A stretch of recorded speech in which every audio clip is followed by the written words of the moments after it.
thanks for talking to me again today. Always look forward to our chats and always a pleasure to talk.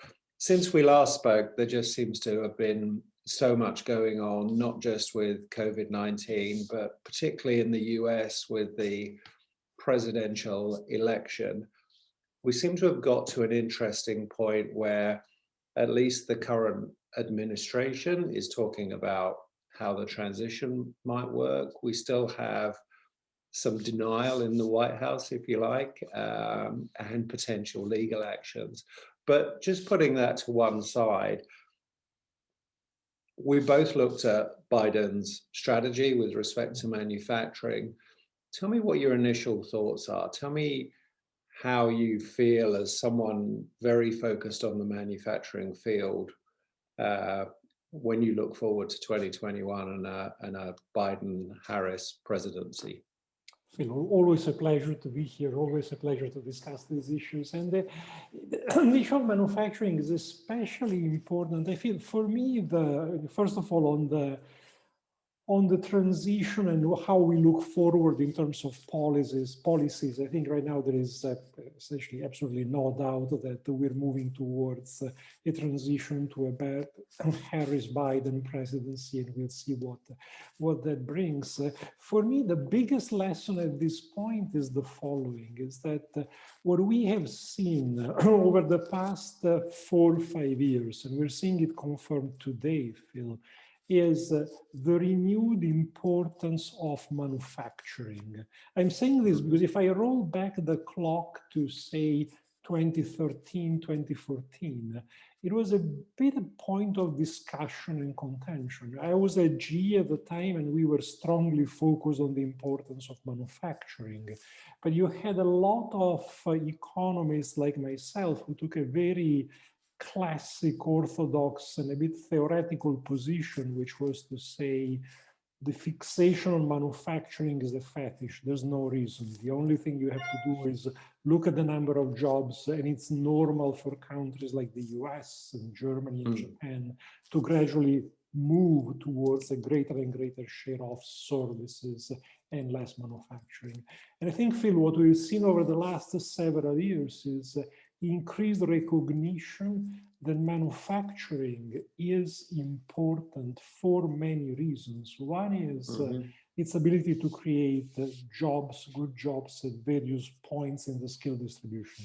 And that has social and political implications and implications for the distribution of income. But also because of the role it plays in the entire innovation ecosystem within a country. So what I find interesting as we look forward to Biden's plan, as you mentioned, Biden places manufacturing and infrastructure in a central position in his platform.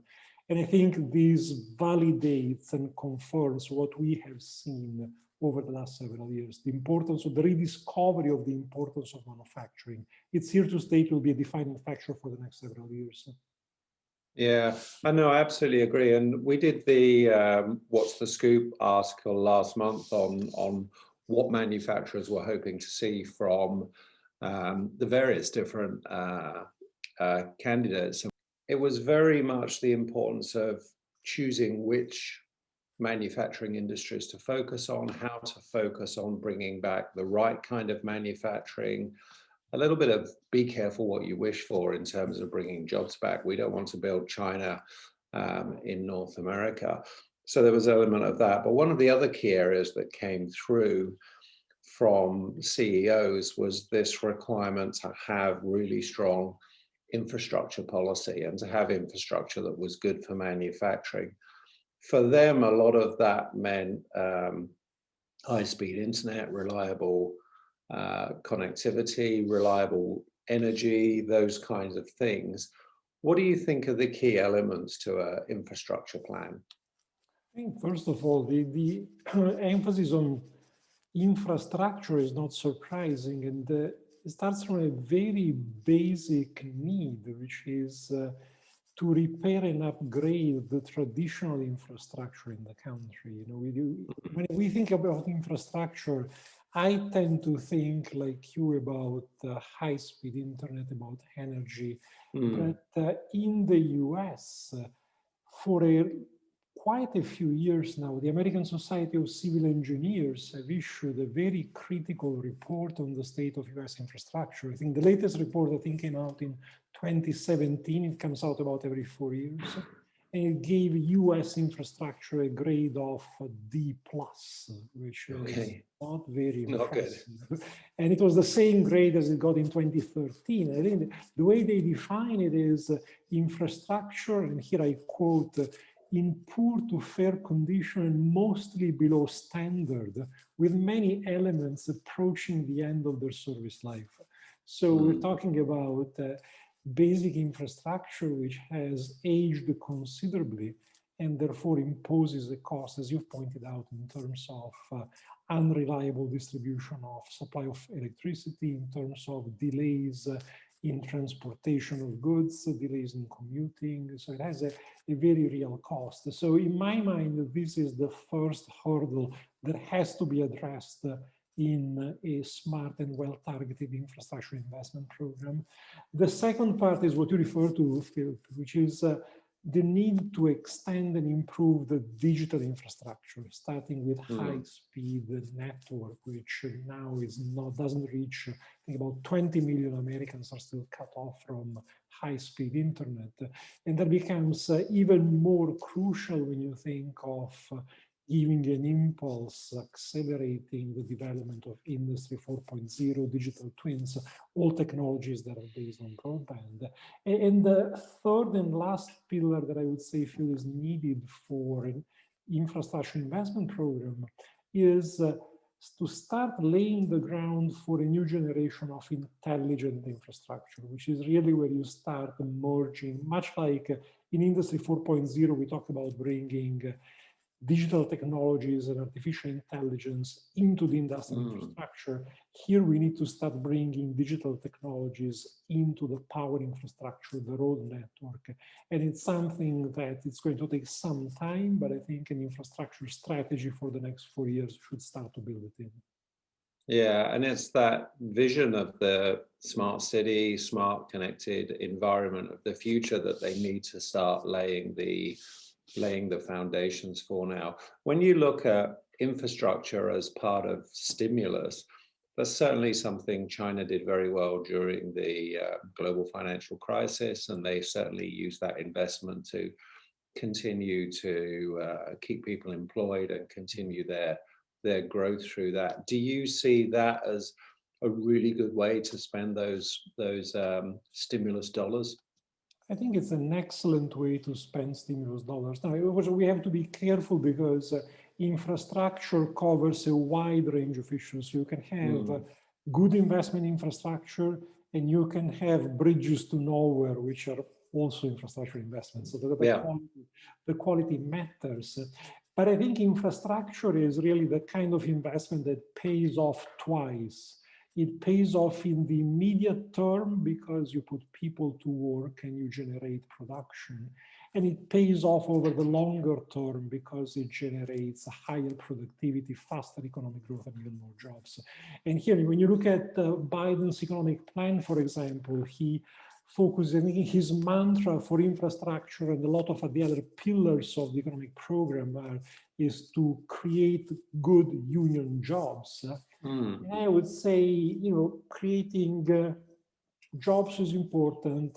Union jobs, I would say, depends on the circumstances in the sector. But I would also argue that that can only be the immediate priority. The big prize, if you invest in infrastructure, is the high quality, high productivity, high paying jobs the country will be able to create because of that infrastructure over the coming 10, 20, 50 years. Yeah. Yeah, and I think, it's interesting he uses the term good union jobs. The term that came up when I was talking to CEOs about this was good sustainable jobs. And that was a really important element to them, not short-term jobs because we were maybe bringing stuff back from Asia that perhaps shouldn't come back from Asia. So let's talk a little bit about jobs, because we always have this debate raging in the industry around jobs and automation and productivity efficiency and those elements there. And as we look even further forward, people are talking about manufacturing autonomy and what that might mean. Uh, but every industrial revolution that's occurred so far and every major industrial step has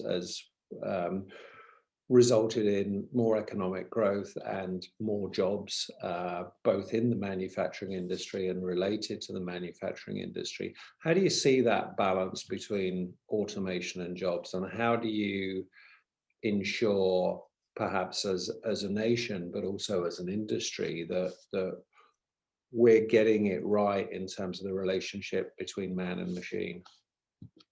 I think it's exactly by shifting the focus immediately on the collaboration and complementarity between man and machine. I think, as you've pointed out, Phil, there's been a lot of discussion on the dangers of automation. Certainly, economists, I don't put myself in their numbers, but economists like myself have been guilty of whipping up dystopian fears of automation looking forward. And I think paradoxically, the COVID-19 pandemic, so terrible as it has proven to be, perhaps it will help put these fears in perspective. Because what we've seen, Phil, is that we were talking until yesterday as if most of the jobs in the US, in Australia, in Europe were already gone, already given out to the robots. We've had high-profile studies saying 50%, 60% of jobs are essentially gone. And then from one day to the next, you have to tell people to stay home, to not go to work because of the fear of the pandemic. And where are the robots? GDP collapses immediately because automation is nowhere near at the point really substitute for human labor. So I'm hoping that this will help us put things in perspective and realize not only, as you pointed out, that throughout history, every kind of industrial revolution, of innovation revolution, has eventually generated more and better jobs. But also to realize that even today, even as we go through the current wave of Industry 4.0, you really can't find successful examples of companies that try to go for full automation and succeed. It's the opposite. The few examples of companies that have tried in one or two factories, I think Tesla is one, GE has been another one, they fail. You can't. We are not at that stage yet. If we will be. And so I think shifting the focus on looking, not just getting excited about the technology. I certainly get excited about innovation. You and I, we both get excited about technology. Absolutely. But to be smart and say, if I'm an entrepreneur, I have two key factors of production. I have physical capital, innovation, technology, and I have human capital. So how do I optimize them jointly to really make the best of my resources? I think it's this shift in emphasis that we need. Yeah, and I think we need to focus on that. It's really curious, Marco. Every time I go to CES, I look at all these automation and automated solutions and everything that's going on in AI and everything that's going on in robotics. And everybody marvels at watching I think it was an Omron robotic system play table tennis, ping pong with a professional ping pong player. And it's a marvelous thing, for an amazing thing for a robot to do. And then you look at the ability with AI to play chess or to play Go or to play these various games. But they can do those one things. And I always come away from CES thinking, wow, I tell you what's the most impressive thing. It's the ability of humans to do so many of these tasks simultaneously whilst taking in information from various different sources.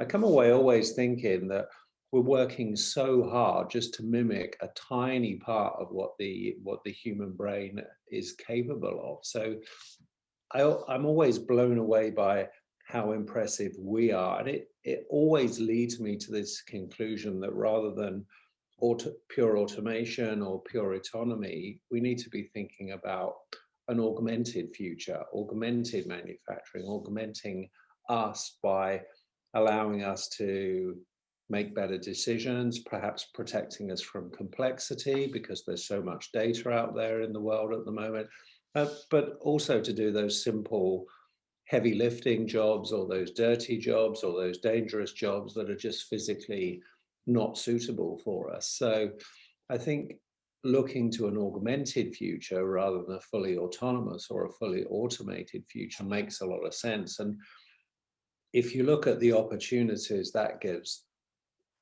regions like the US, it's absolutely huge, because what the US has is it has innovation in abundance. It has the largest consumer market on its doorstep. And if it can get the right kind of manufacturing there, and it can really leverage technology and really leverage the digital thread, it's got a huge opportunity to have a world-class manufacturing ecosystem that really does the part of manufacturing that it's really good at, rather than trying to do, everything that everybody else does. And I think that's why we have to shift our thinking a little bit from reshoring to right shoring. What's the right thing to make in the right place? What's the most sensible global manufacturing ecosystem for the market and for consumers? And I think this brings up a very important point, Phil, especially as we think about the economic policy or the likely economic policies of the incoming administration and of the past administration. The question is, should the government try to identify what the right jobs and the right industries are, or should it not? What is the right way to go about it, right? Because I agree with you on the issue of the concept of right shoring. But the question that arises is, if you are in charge of the US or of Australia or of any other country now, what is the best way to go about it? Is it to sit down and saying, okay, these are the industries, these are the kind of manufacturing sectors I want to see thriving in my country? Or is it to say, well, I'm actually not sure. I actually don't know, and maybe I can try to focus on the enabling conditions and then see what comes out. And an orthodox economist would tell you with unwavering conviction that the answer is answer number 2. You create the enabling conditions, good infrastructure, good business environment, etc., and then you let the market play. I'm in between, so I lean in that direction, but I'm not completely sure, because I know that the market has its failures as well, and I know that there are political and strategic reasons why you might want to target specific industries. But then, of course, if you do it, you're a government, you're as imperfect as the market or more, and so you might do it in the wrong way. What do you think, and what the people, the CEOs you've spoken to, what view do they take? I think you're absolutely right. I think leaving it to government to select maybe the industries that you operating in is incredibly brave and incredibly trusting of an administration whose job isn't really to know which industries are going to break. They don't know if you have a vision. The electric vehicles, for example, are going to be a key industry, and certainly where I am here in Australia, we have a lot of the raw materials for battery technology. In fact, Western Australia is one of the only places on Earth that has all the rare earth materials for that. So certainly that would be a potential investment. There's potential for sovereign wealth funds, which we saw, for example, in Norway. I think they made a substantial sovereign wealth investment in the past, and that's been very successful. But actually leaving it to governments to make those kind of decisions seems incredibly brave. So having a system in place, having an infrastructure in place that allows the market to decide makes a lot more sense. I think what's interesting now more than any other time is we have some challenges with respect to globalization and challenges with respect to where our international markets are. And I think as economies restart post-pandemic, they've got to think about, well, what have we actually got within our borders? What can we do without, without perhaps opening up? Because I think the opening up of the world market in terms of globalization is still a little bit away, and perhaps has to wait for vaccines and various different things. So I think certainly in terms of supply chain design, people are looking at shorter supply chains, people are looking at more regionalizations. But I think it falls to government or to administration to try and create those enabling, as you say, those enabling factors. And again, going back to China, that's just something China have done absolutely incredibly well and steadfastly, because they haven't had to worry about a 4-year or 5-year election cycle. They can create this Made in China 2025 policy, which they created probably 6-7 years ago, and they can rigidly stick to it. And I think that's helped them immensely. So yeah, I think there's elements of that, and then enabling technologies that allow the market to decide and allow the innovators to decide. One of the things that came back when we spoke to CEOs was, incentives are great, but we'd rather just have tax breaks. We'd rather just have tax breaks because we know where we need to invest the money. We know we need a path to digital transformation. We know we need all those different things. And also what's come out of that as a layer on top of that is those manufacturers that want to move in the direction of digital transformation, looking to their suppliers to be a little bit more creative in this pandemic time, to come up with different solutions, different business plans. And that's why we're seeing more service-based solutions. So I think it's a really interesting time. I absolutely agree. Government's role is to build out a foundation, put together a system, have an environment where the incentives allow manufacturers to invest in the right things, to make their own choices, rather than to say, you guys in this industry are gonna have incentives, and people that are in other industries aren't. We saw that very much in solar energy, and I don't think it was particularly successful there. Yeah, that's exactly correct. I think what makes it harder, though, is when you bring it into the context of the pandemic, and the pandemic having disrupted, not only disrupted global supply chains in ways that were difficult to predict, but I think the pandemic has also done something else. By creating a situation of emergency, has suddenly at one point created a situation or a mentality across countries of every man for himself, in which countries were unwilling to share critical supplies of medicines.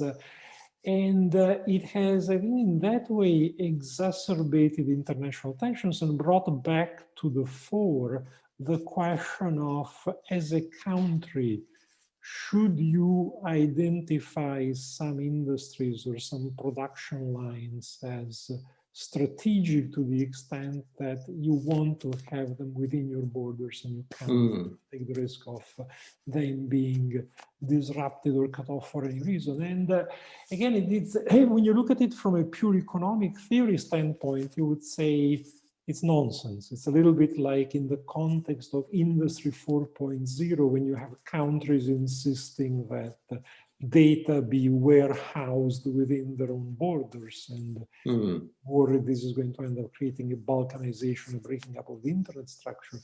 But we are now in a situation where some of these concerns become a bit more real. So you realize, that full unfettered globalization has enormous advantages, but all of a sudden you realize there are some costs which were very well hidden before, were purely theoretical perhaps before, and now they're coming to the fore. So I think this is an element that makes this discussion more complicated, more nuanced, and more interesting. Which isn't to say that your bottom line is exactly right. So I think if we go back to transition of power in the US, what should the administration do on infrastructure? It should identify, including by talking to industry leaders, what are the infrastructure bottlenecks that are considered to be most binding, the biggest impediment to growth and investment, and act there, and then trust the market system to then deliver the kind of innovation, manufacturing footprint, and jobs which are going to be good for the country. Yeah, and when we look at some technologies, you know, they do fall into those foundational areas, and artificial intelligence is definitely one of those. Investing heavily as a nation, as well as encouraging companies to invest in artificial intelligence, for example, makes perfect sense, because others will do that. I think it's really interesting what you said about the challenges to globalization and what we've seen over recent years with trade wars and tariffs. I'm really curious to see what we see in 2021 as a position from the US. I'm particularly glad to see that they will sign up once again to the Paris Accord. And I think we'll see a stronger message come with respect to sustainability. And interestingly, when I look at manufacturing and supply chain, I think not just sustainability, but virtue in the supply chain is becoming more important, because the consumer has more and more power as a result of social media. And they're able to influence a brand in terms of how and where they manufacture their products, and if there's exploitation or if there are sustainability issues within that supply chain, they're likely to get called on it. Do you see that virtue element, that sustainability element, as something that will come to the fore more in 2021, and perhaps more under the Biden-Harris administration? So I think it already has come to the fore. It's when you ask, will it be more intense under the Biden-Harris administration? I don't know. You could argue that at the ground level, the outpour of animosity against the Trump administration might actually have given stronger fuel to this kind of value-driven, purpose-driven consumption behavior and investment. With the Biden-Harris administration, you might see some attempts from the administration to intervene at the regulatory or policy level.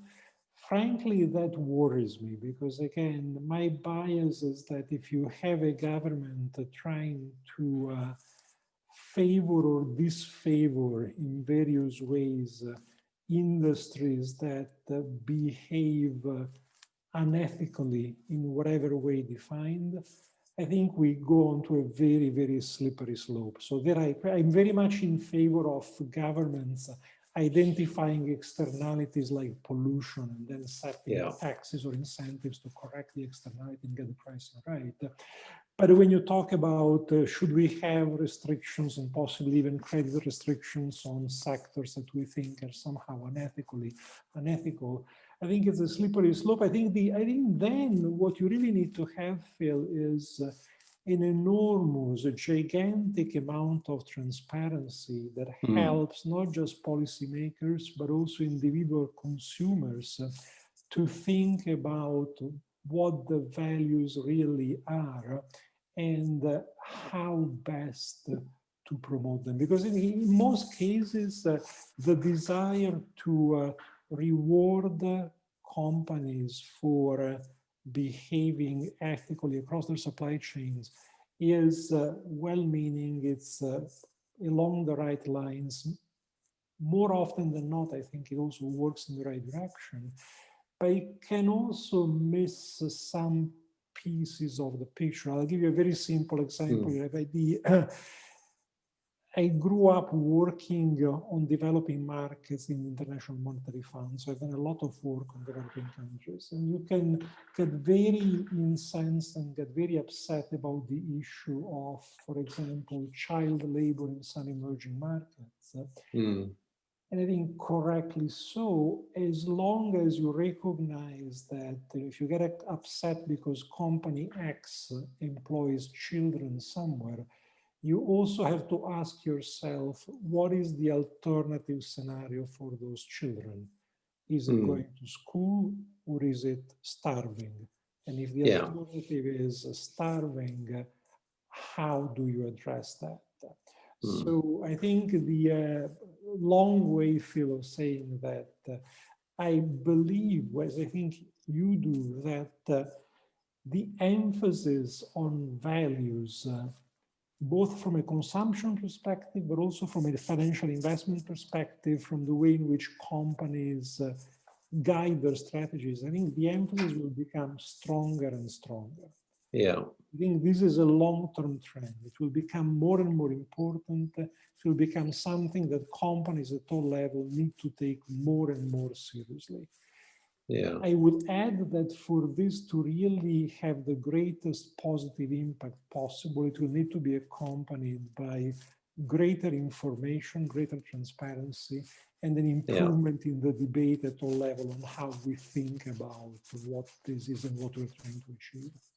Yeah, and I think it's very, as you say, it's very easy to say this country does this and we disapprove of it because that's our own values. But we have to assess what the situation is there and whether it's culturally normal for children to go to work with their parents, or for them to operate as a family, or for them to do certain work tasks in the home, for example, where the whole family chips in. So it's very, very different. And I think one of the important messages there is that you have to not just think about what you ask for, you have to think about what you measure, and you have to have some measurement structure in place.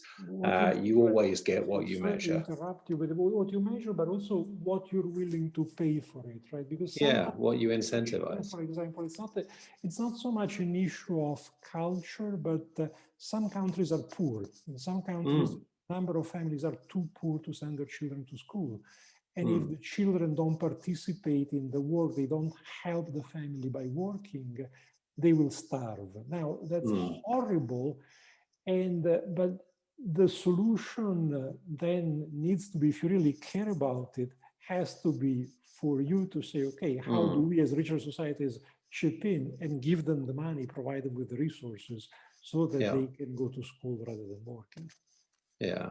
And the hugely positive thing about the last 40 years of industrial development in China is that has lifted an enormous number of people out of poverty. So there's a very, very positive human side to that. I do absolutely think that virtue, that sustainability, that all of those elements are going to become more and more important in the way goods are manufactured and delivered, and the way brands act and operate. And that's the power of the consumer. That's the power of social media. But we have got to make sure there's that transparency in place, and make sure we've got the skills to be able to filter the information that's coming at us, because there's a huge amount of data, particularly through social media.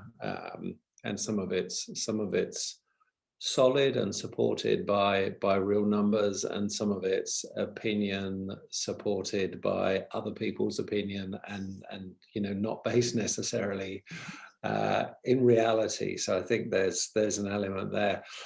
I just wanted to roll back the years, Marco, and talk to you about 2013. Before getting on the show today, over the last week, I was exploring what topics I wanted to chat to you about. And I thought I'd go back and have another listen to your TED Talk from 2013. Enjoyed it again. I must have watched it 4 or 5 times now, but enjoyed it very much. Great presentation. And I felt it was pretty much what I was thinking in 2013 as well, in terms of all this promise of Industry 4.0, of industrial IoT, and everything that would change. And then I realized, wow, we've come on 7 years. Have we really made the progress we should have made? And I feel like, we maybe did 5 years of talking about it before we got properly started. In the last couple of years, we started to build some solid foundations and kind of firmed up our vision, but it just doesn't seem to have moved as fast as it should. When you look back at that, and interestingly, some of the promises you made, like reduced flight delays and cancellations and waiting times in hospitals and creating more and better jobs, do you think it's failed to deliver? Do you think it's stalled? And if so, why? I think it's definitely been slower in delivering than I thought in 2013. And definitely, to be honest, slower than my 2013 TED Talk would lead you to believe. Yes. Some lines, like my line on the no more flight delays and cancellations, still haunts me every time I walk through an airport. And I have to tell you, every time since then that I've been subject to countless flight delays and cancellations myself, I have kicked myself and laughed at myself, saying, "You poor idiot! You promised there would be no more delays, no more cancellations." So that's definitely the case. It's been slower than expected. I think there's several lessons there, Phil. One is how easy it is for us to get excited about the promise and the long-term potential benefits and potential impact of these technologies, and how this leads us to give short shrift to the devil in the details, the execution challenges that lie along the way. And for me, I think that the biggest lesson, not just from looking back on that TED Talk, but also the biggest lesson from everything I've seen with companies, big and small, over the last 7 years, is how hard and complex it is to get this kind of innovation to scale and to gain traction. Right? And as we know, that there are different obstacles and different levels to this. One is the infrastructure bit that we discussed earlier. A lot of these technologies, of the industrial internet technologies, require fast internet. They require fast computation and connections, both at the edge and decentralized in the cloud. There is a whole level of infrastructure that needs to be upgraded for this to really work. The second piece of it, the second barrier is as companies start bringing these innovations on board. I mean, you know this very well from your work as well. Companies need to change the way they operate. They need to look at the entirety of their operations and trying to figure out how do they restructure the entire setup of operations. How do they restructure the way they manage people, the way they set incentives, the way they measure performance, the way they collect data. So there is an entire set of reorganization that needs to take place. The other obstacle relates to another topic we touched on before, which is skills. So in order to create these better jobs and have humans cooperate effectively with the new technologies, what kind of skills does your workforce need to develop, and how do you foster that? And the fourth and last obstacle to the uptake of these innovations is the coordination across the ecosystem, right? Because if you are a company and you're bringing in artificial intelligence or any other of Industry 4.4 technologies, you need to worry about to what extent is your supply chain keeping pace? What about your distribution channels? How do you coordinate with them as you deploy these new technologies? Which of course gets even harder as these technologies keep evolving. In some cases, we don't have well-codified standards. And so that creates in some of your supply chain the concern of people saying, well, should I really marry myself to this specific product, this specific solution, and not to wait to see if a different standard emerges. So I think the bottom line, Phil, is I still strongly believe that we are on track to deliver those benefits of Industry 4.0.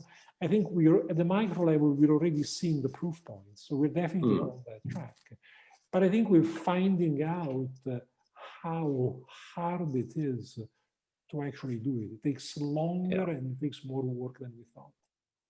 Yeah, no, I think you make a very good point there that execution of these technologies and implementation of these technologies is hard.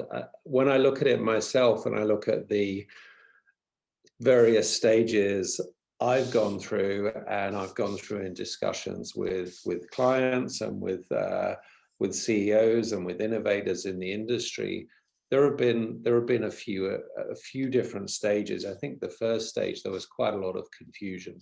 There was quite a lot of confusion as to what it actually meant, how it could be delivered, how it could be implemented. So if I was a very large EMS company, what should my strategy be? How important was that strategy? What was the expectation of the customers? What's the digital dividend? What's in it for me, particularly if I'm an EMS company that's operating with my clients on a cost plus basis? If I just reduce costs, my cost plus becomes, if my cost plus is 3 or 5%, then I'm getting 3 or 5% of a smaller number. So no benefit there. So I've got to figure out what my value add is. I think the stage after that was that it was just too overwhelming. So when I look at Industry 4.0, it really asks me to digitize my factory, to create a digital twin. That's really the end game, and that's where all the benefits can be delivered. And I've got a lot of legacy equipment. I've got a lot of equipment that is maybe things like metal pressing equipment that doesn't even have a digital interface. So how do I deal with all that legacy equipment? How do I operate when I've got 200,000 members of staff in 110 factories around the world? And where's the investment coming for that? So there's that kind of overwhelming where do I start stage. And then there's all those digital foundations that have to be in place, as you say, that solid infrastructure, that connectivity between machines, that communication protocol, perhaps artificial intelligence getting to the level it's got to, data science getting to the level it's got to, because there's so much data that you can collect, and there's so much complexity that adds, and that doesn't make decisions easier. So you need help with that. So I think we've gone through these stages. Where I've seen the most success, interestingly, Marco, is where people have said, that it is all too large and overwhelming. I'm just going to focus on one thing. I'm going to focus maybe on one business process, like bidding and procurement, or I'm going to focus on one particular part of the manufacturing, so maybe just the SMT line, or even a closed loop between inspection and print, or inspection and placement, or thermal processes. And I can then quantify it. I can then, if you like, create or utilize a digital building block that has a very specific return on investment related to it, has very specific costs, and it has an outcome. And I can see what that outcome delivers to me in terms of efficiency of my line, better yields, all those kind of things. And I can see what it delivers to my customer in terms of maybe ability to place smaller components, or improved visibility and traceability on their side, or it can get me into a different market in terms of certification because I do have that traceability. And when people focus on those digital building blocks and take those one by one, I found they tend to make those first steps and gain confidence, and then they can start out to roll out a plan overall. So I absolutely believe that the industry 4.0 will give us some huge benefits. And I think actually it's part of that whole thing of creating better jobs in the industry, because I think there are a whole bunch of data scientists, a whole bunch of automation programmers and planners that offer much higher value and more sustainable employment. So I absolutely believe that it will deliver, but we've got to be able to see what we're spending money on and see where the return comes. And that also comes back round to that strange dynamic that the pandemic threw up, which is we clearly need to invest in digital transformation because we need an agile and more resilient industry, but we need to look after our capital because we don't know what's going to happen next. And I've talked to a lot of EMS CEOs that have said to me, we're waiting for our suppliers to come to us and offer us something that is more service-based, that's more OPEX and less CAPEX based. And we're going to jump on that as soon as we can, because actually I've got pressure from the board to reduce my CAPEX, even though I need to transform. So I think it's in a really interesting stage. And when I look back at what you said, it feels absolutely right.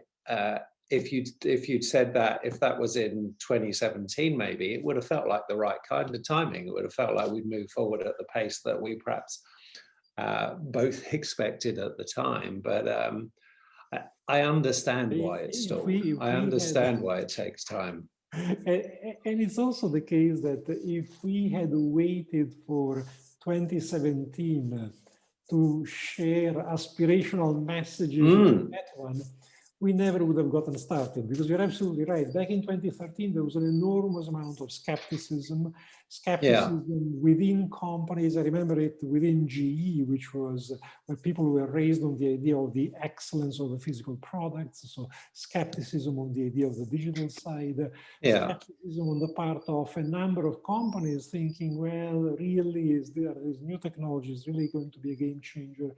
And now, over the last couple of years, we've switched gears. We're now in the stage where, yes, people are convinced that they know there is the value. I think from the skepticism, we've moved to the fear of missing out, to the focus on how do you choose the right technologies, how do you invest in the right way. But it's, in a sense, and partly in my defense, I think the initial period of hype is almost necessary to drum up enthusiasm, pushing in the right direction, even though it will always take longer than we think. Yeah, and I see parallels. I see parallels in, for example, smart cities or in autonomous driving. You know, they all start with this huge hype. I think when I look at the different debates that were going on at CES over the last 5 years, this vision of a smart city and multimodal mobility has been muted for some time. It still feels like we're a long way away from it, but we're experimenting with elements of it and we're having success with elements of it. So we're seeing the sensing technology get into place. We're seeing the big data management get into place. One of the things that I'm really curious about, and again, hyped hugely at CES last year, is what 5G will do. They're talking about 5G as being the kind of, the light switch that makes everything clear all of a sudden. I'm absolutely not convinced of that. I hope it will act as an accelerant of some kind. I don't see it as a complete game changer. And again, like most technologies, I think it will take longer to roll out than initially expected. Do you see 5G as having a not a big impact, not just on the smart factory, but perhaps more on smart cities and other autonomous technology? I think in the longer term, yes, but I completely agree with you, Phil, that it's not going to change things overnight. So the promise of faster reactions, lower latency, is crucial to a lot of these technologies, whether it's smart cities or some aspect of smart factories. The faster reactivity could be crucial to really transforming the game. But I think it's going to take longer to put it in place, longer to figure out once you have all these fast reactions, what else needs to be ironed out and oiled so that the machine can really move and adjust at that speed. And last but not least, I think securing all the vulnerabilities and all the cybersecurity aspects, which whenever the faster you go and the more you multiply the access points, which is what happens with 5G technology to ensure the higher speed, the more vulnerabilities you open up. Yeah. The more crucial it becomes to have cybersecurity solutions that can really make it safe, especially when you talk about the critical infrastructure, cities, etc. So I think, again, longer term, the benefits will be enormous, and something along the lines of what 5G promises will be crucial. But I think the 5G technology we're discussing now is only the first step to start gradually deploying so that we can take more steps in the direction. Yeah, and it's really interesting when you talk about the deployment of 5G and security, and certainly there have been situations when people have looked at their national infrastructure, the issues of global trust and issues of certain markets have had an impact on the choices people have made. But again, it's another one of those key infrastructure elements: zero latency, high-speed internet, having connectivity be viewed in the same way that electricity is currently viewed. When we design a technology now that uses electricity, we don't have to think, is it going to be available?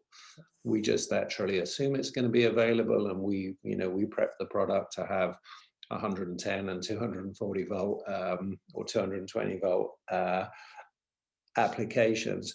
So we just assume that's in place. I think we will get to a stage, and I don't know how far we're out, where we feel the same about technology. About connectivity. We're always connected. We always have that high-speed access. We always have that zero latency, because if we don't have that, we can't hand over control to something that relies on that. So that becomes fundamental. The last thing I just wanted to, sorry. Let me just make one quick comment on this, because I think it ties in nicely to some of the discussion we've had earlier, because this really speaks to the importance of infrastructure investment that we've talked about for the US with the political transition, but it's true for all other countries as well.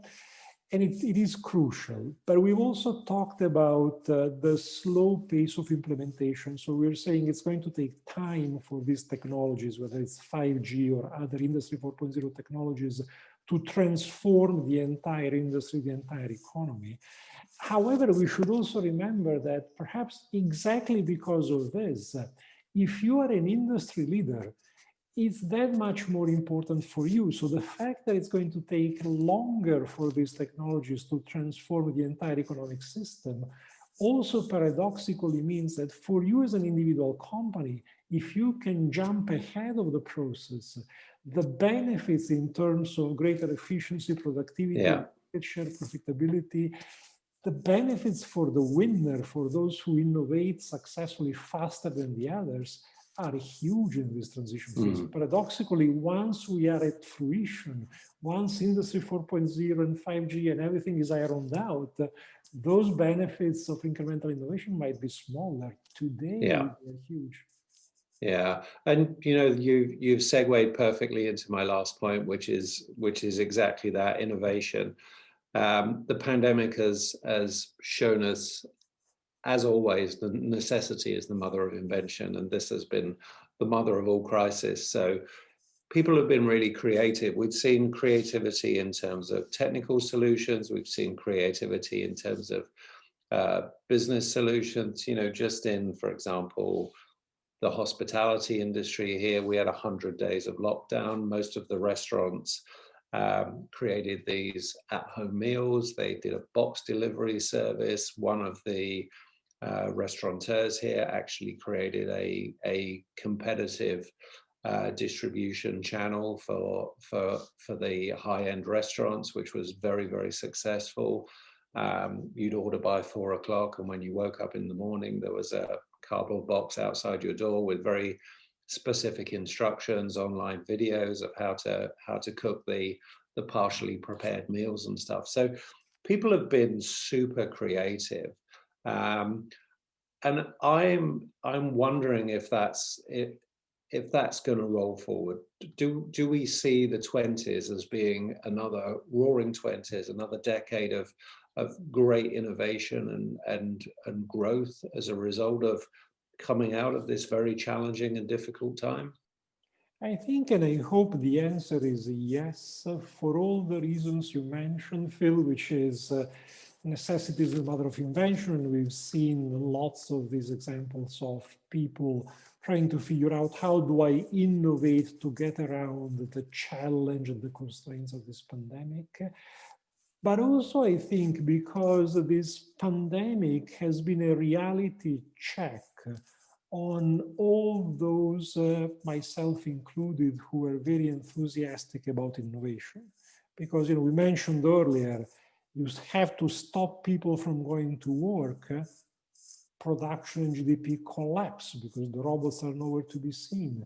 We've gotten excited about AlphaGo teaching itself to play Go in a few hours. You would have expected AlphaGo to come up with a COVID-19 vaccine over a weekend. It didn't even try. So I think the lesson here is that we've realized that technology can be disappointing. Technology is very exciting.